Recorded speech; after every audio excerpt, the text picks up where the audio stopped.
आजचं लेक्चर आपलं integral calculus या पेपरवरती आहे. तर यामध्ये आपण सध्या डबल इंटिग्रेशन इव्हॅल्युएट करतोय आणि ते चेंज ऑफ व्हेरिएबल या मेथडने करतोय. तर आता यासाठी आपल्याला जे काही आपण काल 2-3 प्रॉब्लेम पाहिले होते, त्यानंतर आपण आजच्या लेक्चरमध्ये आणखी एक महत्त्वाचा प्रॉब्लेम या ठिकाणी शिकणार आहे. तर तो आता मी सांगतो तुम्हाला. देखूया हे करून म्हणजे सुरू करूया. Using the transformation.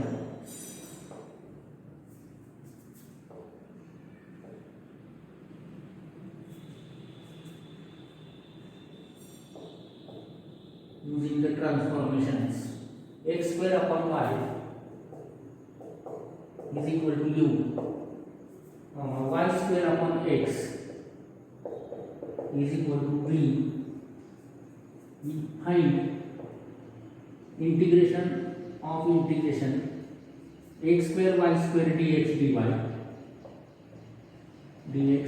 dy over the area bounded by 4 parabolas.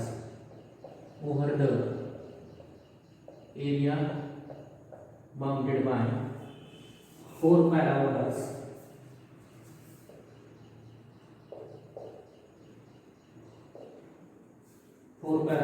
Y square over 4x, y square over 8x, x square over 4y, x square is equal to 8y.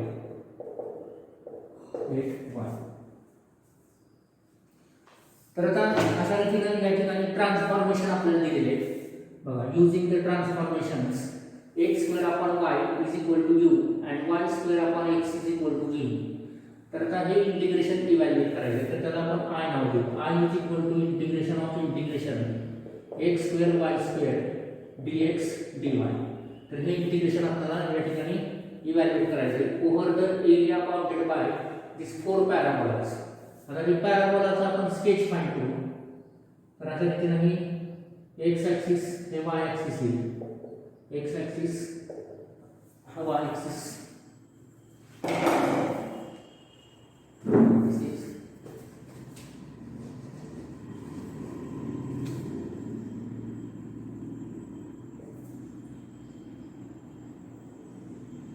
X axis हा वाय ॲक्सिस हा origin. आता याच्यामध्ये 4 parabola आहेत. y square बरोबर 4x. तर हा parabola असेल. This is the parabola. ही स्केच आपल्याला काढायचे. साधारण स्केच काढल्यानंतर आपल्या लक्षात येईल काय सिच्युएशन आहे. तर हा पॅराबोला y स्क्वेअर बरोबर 4x, त्यानंतर y स्क्वेअर बरोबर 8x. आता हा 4x आहे तर 8x थोडासा असा मोठा येईल. हा पॅराबोला असा पद्धतीनं y स्क्वेअर बरोबर 8x. त्यानंतर दुसरा जो पॅराबोला x स्क्वेअर बरोबर 4y. तर हा दुसऱ्या टाइपचा सेकंड टाइपचा पॅराबोला आहे. म्हणजे हा असेल. तर हा x स्क्वेअर बरोबर 4y आणि त्यानंतर x स्क्वेअर बरोबर 8y. हा असेल पण थोडासा मोठा आहे. तर हा पॅराबोला x स्क्वेअर बरोबर 8y. आणि ह्या दोन पॅराबोलामध्ये जो एरिया आहे तर तो एरिया आपल्याला फाइंड करायचा. म्हणजे ऑब्वियसली हा एरिया, त्या एरियावरती हे दिलेलं इंटिग्रेशन आहे. तर हा दिस इज द एरिया. म्हणजे हे इंटिग्रेशन जे आहे तर ह्या 4 पॅराबोलामध्ये बाउंड झालेला एरियावरती हे इंटिग्रेशन आहे. आता आपल्याला हे ट्रान्सफॉर्मेशन दिलेलं आहे. x square upon y is equal to u.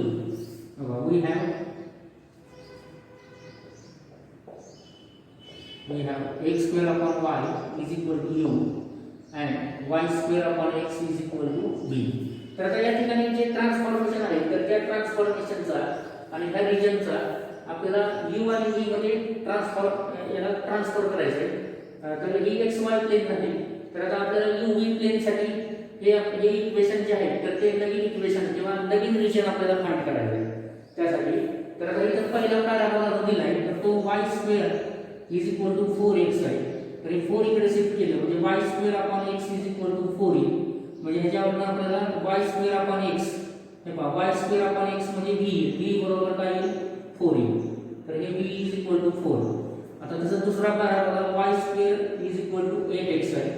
मग 8 इकडे शिफ्ट केलं y square upon x is equal to 8 आलं. आता वाय स्क्वेअर अपॉन x म्हणजेच काय दिले v दिले. म्हणजे याच्यावरून v बरोबर काय 8 येईल. म्हणजे v चे लिमिट झाले 4 to 8 अशा पद्धतीने. त्यानंतर कसं इथं तिसरा पॅराबोला इथं दिलेला आहे. तिसरा पॅराबोला जो आहे तर तो x square upon 4y x square is equal to 4y हा पॅराबोला. म्हणजे x square upon y is equal to 4 येईल. म्हणजे आपल्याला x स्क्वेअर अपॉन y म्हणजे काय दिले u दिले u इज इक्वल टू 4 येईल. u is equal to 4. आणि त्याचबरोबर चौथा parabola x square upon is equal to 8y म्हणजे x square upon y is equal to 80. म्हणजे x स्क्वेअर अपॉन y म्हणजे u आहे u इज इक्वल टू 80. त्याच्यावरून u is equal to 8. तर अशा रीतीने हे u चे लिमिट झाले u इज इक्वल टू 4 आणि u इज इक्वल टू 8 आणि v चे limit v is equal to 4 to v is equal to 8. आता हे u v प्लेन हे झाले x y प्लेन मधलं रिजन. आपण त्याला u v प्लेन मध्ये ट्रान्सफर केलेलं आहे पूर्णपणे या इंटिग्रेशनला किंवा ह्या पूर्ण ह्याला. तर अकॉर्डिंग टू सबस्टिट्यूशन. तर त्यासाठी या ठिकाणी बघा u v प्लेनचं स्केच आपण काढू. आता हा u ऍक्सिस झाला आणि हा v ऍक्सिस झाला समजा. तर आता u इज इक्वल टू 4 ही लाईन अशा पद्धतीने स्ट्रेट लाईन असू शकते 4 मधनं जाणारी u v ऍक्सिस मधनं u इज इक्वल टू 4. तसंच u इज इक्वल टू 8 ही line. This is the line having equation u is equal to 8. तर हे u चं लिमिट झालं u is equal to 4 to u is equal to 8. आता तसंच v चं limit v is equal to 4 म्हणजे ही अशी v ऍक्सिसला मधनं जाणारी लाईन आणि u ऍक्सिसला पॅरलल म्हणजे v इज इक्वल टू 4 ही लाईन झाली आणि v इज इक्वल टू 8 ही लाईन अशी v इज इक्वल टू 8 आणि हा एरिया अशा पद्धतीनं झाला. म्हणजे हा आपण हे जे इंटिग्रेशन आहे तर हे आपण एक्स वाय प्लेन मधनं u v प्लेन मध्ये ट्रान्सफर केलं आणि u चे limits u is equal to 4 to u is equal to 8 आणि v चे limit v is equal to 4 to v is equal to 8. म्हणजे u varies from u is equal to 4 to u is equal to 8 आणि तसंच v varies from v is equal to 4 to v is equal to 8. म्हणजे हे नवीन integration जे आपण u आणि v मध्ये करणार आहे तर त्याचं आपण रिलेशन फाइंड केलं u चं 4 टू 8 आणि v चं पण 4 टू 8 अशा रीतीने आपण u आणि v चं रिलेशन या ठिकाणी फाइंड केलं. आता ह्याच्या पुढचा जो टप्पा असतो तर तो म्हणजे आपल्याला जॅकॉबियन फाइंड करायचा आहे. तर जॅकॉबियन फाइंड करायसाठी या ठिकाणी आपल्याला जे रिलेशन्स दिलेले आहेत तर त्याचा यूज करावा लागेल. आता हा पहिला पार्ट या ठिकाणी झाला. म्हणजे पहिल्या पार्ट मध्ये आपण काय केलं तर दिलेला रिजन आपण स्केच केला. त्यानंतर जे ट्रान्सफॉर्मेशन दिलेले आहे आणि जे रिजन दिलेलं आहे त्याचा वापर करून आपण या ठिकाणी त्याचा एक्स वाय रिजनचं आपण कन्वर्शन u v रिजन मध्ये केलं आणि u आणि v चे लिमिट्स फाइंड केली 4 टू 8 आणि v चे लिमिट 4 टू 8 अशा पद्धतीने काढले. आता इकडे मी कंटिन्यू करतो. आता पुढचा जो भाग आहे तर त्या भागामध्ये आपल्याला काय करावं लागेल की जॅकॉबियन फाइंड करावं लागेल. तर जॅकॉबियन फाइंड करण्यासाठी या ठिकाणी पार्शियल डेरिव्हेटिव्ह आधी आपल्याला घ्यावे लागतील.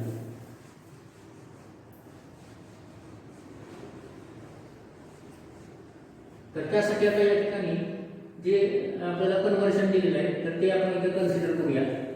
Consider x square upon y is equal to u म्हणजे u is equal to x square upon y. आता या ठिकाणी आपल्याला actually d by x upon d by u आणि d by y upon d by u तसंच d by x upon d by y upon d by u आणि d by y upon d by v find करावं लागतं. पण या ठिकाणी तसं find करायचं तर थोडंसं कॉम्प्लिकेटेड होईल. त्यामुळे आपण या ठिकाणी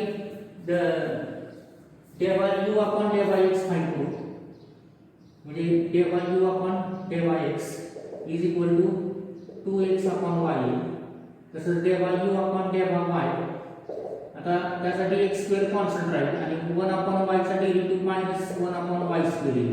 म्हणजे हा d by u upon d by x आला d by u upon d by y आला. तसंच दुसरं सबस्टिट्यूशन घेतलं y square upon x is equal to बी.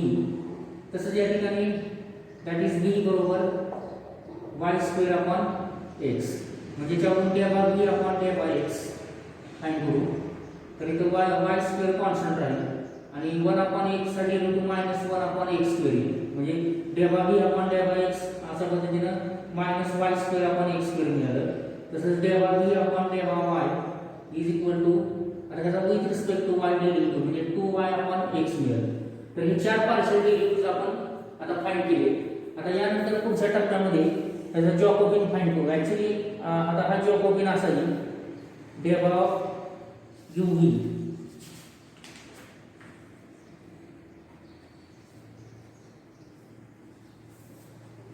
बघा इथं कंटिन्यू करतो मी पुढं.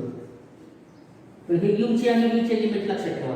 म्हणजे लक्षात ठेव कारण हे आता रब करावं लागेल. u बरोबर 4 to 8 आहे आणि v बरोबर पण 4 to 8 आहे. तर ते नवीन इंटिग्रेशन मध्ये आपल्याला टाकावं लागतील म्हणजे व्हेरिएबल चेंज केल्यानंतर. आता सध्या आपण जॅकोबिन फाइंड करतोय. तर आता आपल्याकडे हे 4 पार्शियल डेरिव्हेटिव्ह आहेत. कुठले कुठले डेबा u अपॉन डेबा x आणि डेबा u अपॉन डेबा y. तसंच डेबा v अपॉन डेबा x आणि डेबा v अपॉन डेबा y.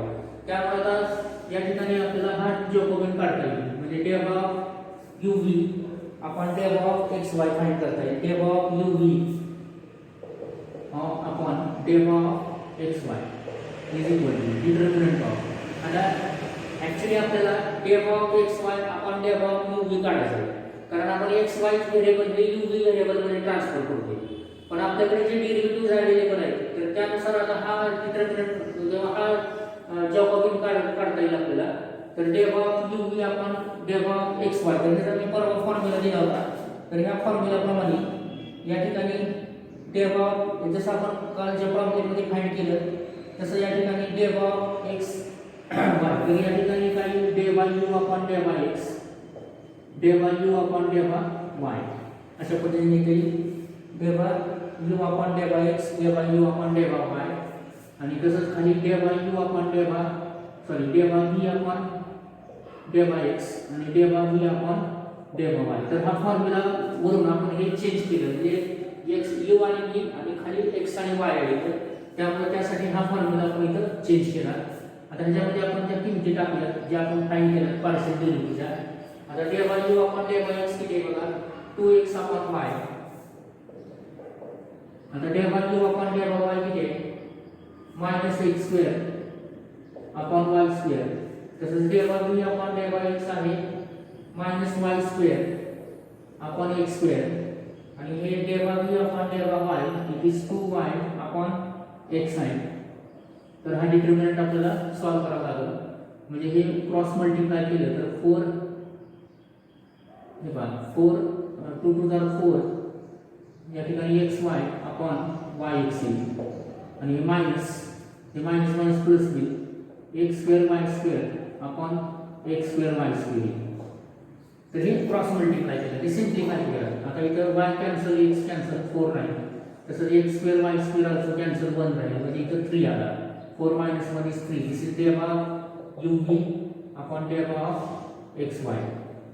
अशा पद्धतीने आपल्याला 3 मिळालं. परंतु आपल्याला डेबा ऑफ एक्स वाय अपॉन डेबा ऑफ यू व्ही फाइंड करायचं आहे. तर हे परवा तुम्हाला नोट दिली होती तर त्या नोट प्रमाणे या ठिकाणी डेबा ऑफ एक्स वाय अपॉन डेबा of u v is equal to 1 upon डेबा ऑफ यू व्ही अपॉन डेबा ऑफ एक्स वाय. म्हणजे याचा रेसिप्रोकल घ्यायचा. दॅट इज डेबा ऑफ एक्स वाय अपॉन डेबा of u v is equal to या ठिकाणी 1 अपॉन 3. म्हणजे किंमत वरची जी 3 आहे तर ती आपण इथे टाकली. तर ही आपल्याला डेबा ऑफ एक्स वाय अपॉन डेबा ऑफ यू व्ही आपल्याला इथे मिळेल. तर अशा रीतीने हा जॅकोबिन म्हणजे हा आपला जॅकोबिन झाला. जे is equal to Jacobian is equal to डेबा ऑफ एक्स वाय अपॉन डेबा ऑफ यू व्ही. आता त्यानंतर पुढचा जो टप्पा आहे तर आपल्याला या ठिकाणी एक्स स्क्वेअर वाय स्क्वेअर आता या ठिकाणी dx dy च्या ऐवजी then we get dx dy is equal to mod जॅकोबिन into du dv. म्हणजे अशा पद्धतीने dx dy पण आपल्याला u आणि v मध्ये ट्रान्सफर करायचं आहे. म्हणजे dx dy च्या ऐवजी जॅकोबिन किती आला 1/3 into du dv. म्हणजे हे dx dy चं नियोजन आपण केलं. आता यानंतर पुढं हे एक्स स्क्वेअर वाय स्क्वेअरची किमती यू आणि व्ही मध्ये आपल्याला टाकावं लागतील. तर त्यासाठी काय करावं लागेल, आता इकडे मी कंटिन्यू करतो.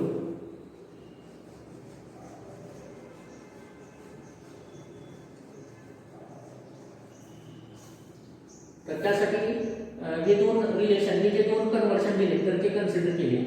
X square upon y is equal to u and y square upon x is equal to V.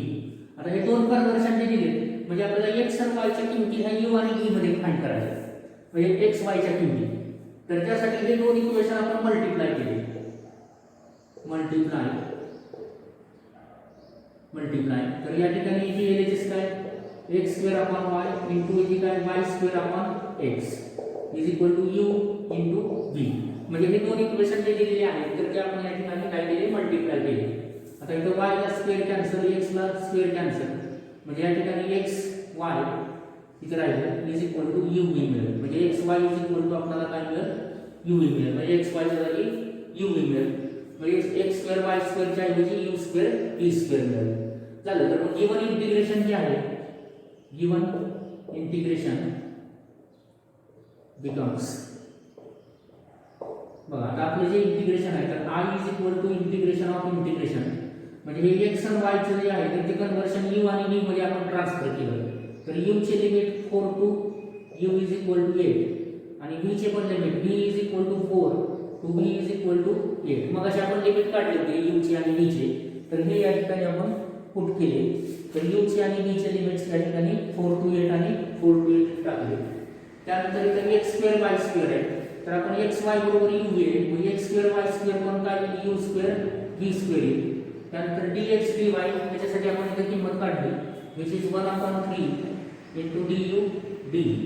तर अशा रीतीने हे इंटिग्रेशन आपण काय केलं, चेंज ऑफ व्हेरिएबल करून या ठिकाणी x आणि y मधनं u आणि v मध्ये ट्रान्सफर केलं. त्याचबरोबर x y प्लेन मधनं u v प्लेन मध्ये आपण ह्याला ट्रान्सफर केलं. आता हे आपल्याला इव्हॅल्युएट करायचं. आता या ठिकाणी दोन्ही ठिकाणी लिमिट्सचे जे कॉन्स्टंट आहे u चे पण आणि v चे पण, त्यामुळे हे इंटिग्रेशन तुम्ही आधी with respect to u solve करू शकता किंवा विथ रिस्पेक्ट टू v पण सॉल्व करू शकता, कसंही सॉल्व करू शकता. आन्सर शेवटी सेमच येणार आहे. तर आधी आपण या ठिकाणी इकडे मी कंटिन्यू करतो. तर थोडासा मोठा प्रॉब्लेम आहे, लेंदी प्रोसेस आहे पण सोपी आहे, असं काय अवघड नाही. फक्त एक दोन वेळा याची प्रॅक्टिस केली तर तुमच्या लक्षात येईल. सोपे स्कोरिंगचा पेपर आहे, त्याच्यामध्ये तुम्हाला मार्क पडतील आणि ते प्रॉब्लेम महत्वाचे ते विचारले जाऊ शकते परीक्षेला. झालं. आता यामध्ये i इज इक्वल टू, आता या ठिकाणी 1/3 कॉन्स्टंट ॲज इट इज ठेवलं आणि इंटिग्रेशन ऑफ, आता u सध्या हे ॲज इट इज ठेवलं, u is equal to 4 to u is equal to 8. आता u स्क्वेअर du हे ॲज इट इज ठेवलं आणि v स्क्वेअर dv चं इंटिग्रेशन येईल v क्यूब अपॉन 3 आणि इंटिग्रेशन लिमिट फ्रॉम 4 टू 8. म्हणजे v चे पण लिमिट तेच आहे आणि u चे पण लिमिट तेच आहे, सेम आहे. त्यानंतर पुढे i is equal to this 1/3 as it is into integration limit from u is equal to 4 to u is equal to 8 u square du. आता हे कॉन्स्टंट येणार आहे 8 चा क्यूब अपॉन 3 मायनस 4 चा क्यूब अपॉन 3, म्हणजे upper limit minus lower limit केलं. त्यानंतर पुढे i is equal to 1/3 into integration limit from u is equal to 4 to u is equal to 8 u square du as it is. आता या दोघांचा denominator same आहे 3. आता न्यूमरेटरला 8 चा क्यूब म्हणजे 64 इंटू 8 करावं लागेल, 832 848 512 येईल मायनस 4 चा क्यूब 4 चौक 16 16 चौक 64 येईल 64. तर असं स्टेप बाय स्टेप व्यवस्थित सॉल्व करावं लागेल. 1/3 as it is integration limit from u is equal to 4 to u is equal to 8 u square du as it is. आता हे 512 वजा 64 करा, 512 वजा 64. तर या ठिकाणी 12 × 4 गेले 8 8 1 6 1 7 11 × 7 गेले 4 448 बरोबर. 8 × 4 12 6 1 7 1 4 11 5 4 5. तर हे 448 अपॉन 3. म्हणजे हा कॉन्स्टंट नंबर आहे, मला 3 भाग जाईल का नाही करा, 4 8 9 16 3 भाग नाही जात, तर हे ॲज इट इज ठेवा. दिस 1/3 ही कॉन्स्टंट टर्म बाहेर घेऊ, 448/3 इंटू, आता हे इंटिग्रेशन इव्हॅल्युएट करायला काय हरकत नाही, यू स्क्वेअरचं यू क्यूब अपॉन 3 येईल आणि इंटिग्रेशन लिमिट फ्रॉम 4 to 8. तर अशा रीतीने हे इंटिग्रेशन इथं आपल्याला मिळेल. आता फायनली